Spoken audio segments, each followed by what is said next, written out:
Hello and welcome everybody. We got a lot to go over today, but I figure we will touch on the elephant in the room really quick. Of course, we got the whole coronavirus thing happening right now. I am definitely, it is weird. Let's be real, it's really weird. Things are very uncertain right now, and I will try and focus on that as little as possible to just bring you guys some news and a little bit of light entertainment in your life, okay?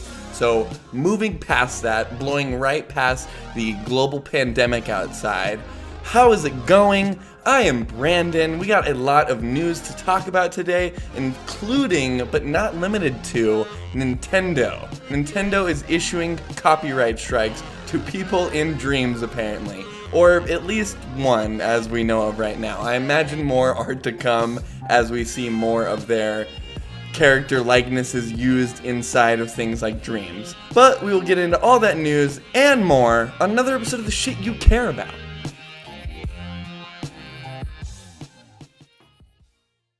Alright, so like I said, Nintendo is issuing copyright strikes on some of the player-created content in the newish game Dreams on PlayStation 4. If you don't know, Dreams is a media molecule game that lets players make their own games by giving you a bunch of user-friendly tools for making everything from 3D models to your own soundtracks and animations. Media Molecule as a studio found its popularity making Little Big Planet back in the day, which focuses heavily on user-created content as well as platforming, and it's kind of like a side-scroller if you've never played it before. And for the past couple weeks now, you've probably seen some pretty cool creations come out of Dreams, actually, kind of like this Avatar game that this guy is putting together that IGN will not stop advertising to me. Aang Project is an Avatar The Last Airbender game being made entirely in Dreams by one man. It does look cool, but Jesus Christ, one time is enough, guys. Anyway, it seems like a pretty impressive creator suite, especially coming out of a PlayStation game you can pick up for like $60.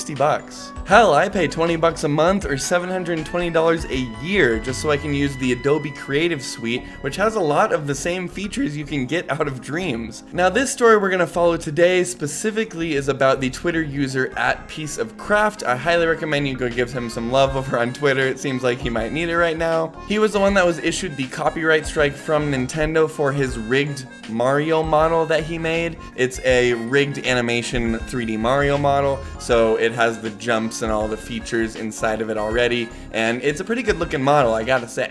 He originally got the idea to make a Mario model and rig it up just so he could see just about anyone use Mario in their Dreams creations, and a lot of people have up to this point. But unfortunately, since Nintendo has issued that copyright strike against Sony, Sony has gone and removed that Mario model from the game entirely. @PieceOfCraft mentions that he cannot view or edit the model anymore, and beyond not being able to use or find the model in the game now, he's unsure how this will affect other players who have used the model in their own Dreams creations. So just keep that in mind if you were looking to make a kick-ass Mario level and you were going to use his model. It's off the table now, no one can touch it or edit it or anything apparently. And while this is a total bummer, it is absolutely within Nintendo's legal rights to tell Sony to take something like this down. In fact, it seems the user agreement that Sony kind of makes you accept before you play the game kind of protects them from this sort of stuff. That being said, it surely won't stop me from making fun of Nintendo's repeated efforts to shit on creators and the game archiving community as a whole. Look, I get it. Protecting your IP from fraudulent activity is one thing, and when it comes to ROMs and emulators, I can sort of have sympathy for you. But Nintendo has a pretty substantial history with going after fans for utilizing their footage or character likeness in the past. Even when most video game companies in the modern day and age have become comfortable or even cheer on the somewhat symbiotic relationship that has flourished between the people who make games and the people who play them.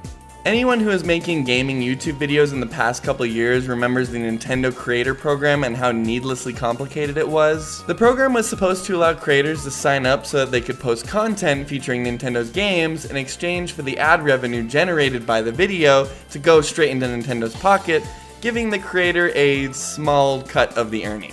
The whole system really did not work great, sometimes completely failing and keeping your videos from getting a copyright strike and creators everywhere complaining about the cut Nintendo's taking out of their ad revenue, with most people ultimately deciding to just avoid using Nintendo anything in their videos at all.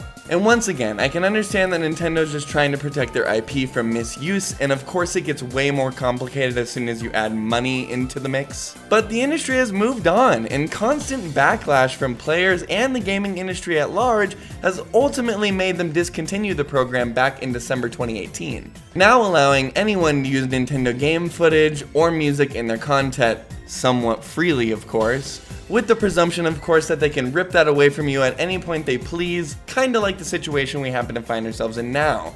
In my opinion, it hurts Nintendo a lot more than it helps them to have their name in a story like this, especially since their name has been associated with copyright strikes and taking down content a lot in the past. If that piece of craft was selling his Mario model to other people to use in their commercial project, I could sort of understand where Nintendo was coming from here, but it's just some dude who wanted to see one of his favorite game characters be in a game all about making anything you can imagine.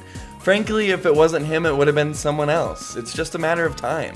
Of course, the game being on PlayStation and Media Molecule recently just opening up to the possibility of allowing people to use their dreams creations outside of the PlayStation platform, I can somewhat understand why Nintendo would be a little bit freaked out at the idea that someone might be profiting off of their intellectual properties. Overall, the incident was mostly just a slap on the wrist for At Piece of Craft. He's not in any immediate legal trouble, so don't be going online and freaking out about it. But the whole story does really bring up an interesting discussion around Nintendo and their constant attempt to stop fans from creating content celebrating the shit they love and grew up with.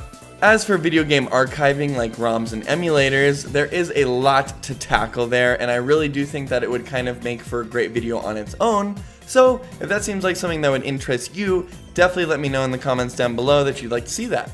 As always, thanks for watching another episode of the shit you care about. Like the video if you like what I do, subscribe to the channel if you'd like to see more. I'm Brandon, Nintendo forever. Have a kick-ass week.